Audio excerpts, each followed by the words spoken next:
Whether you are an artist, a graphic designer, photographer, writing a book, perhaps you've developed a website or recorded some great music, maybe you're a starter. You really do need to understand how to protect your intellectual property. It could be your most valuable asset and the easiest to steal.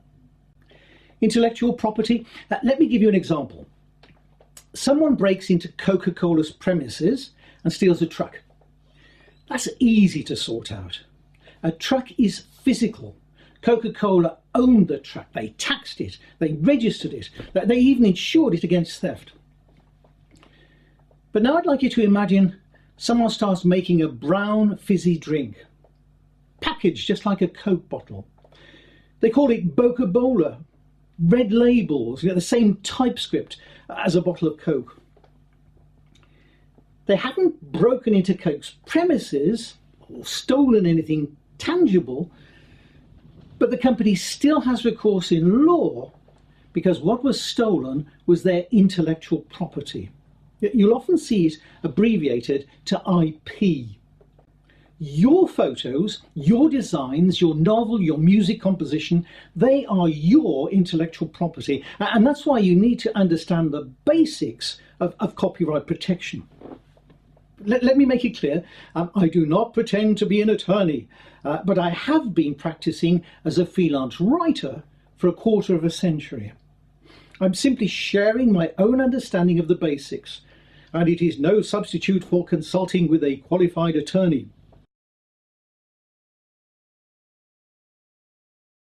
What would you learn? The really basic stuff like how to type a copyright symbol on your computer. You know, the little curly C in a circle. The ins and outs of registering copyright. And I'll explain the dangers of using what's sometimes called poor man's copyright. I'll reveal all the misconceptions, and there are lots of them. For example, there is no equivalent of the Drugs Enforcement Agency. There are no copyright cops. There is no authority that will sort out disputes for you. But I'll also show you, even as a one-man band, how you can get someone who infringes your copyright to desist without going to law.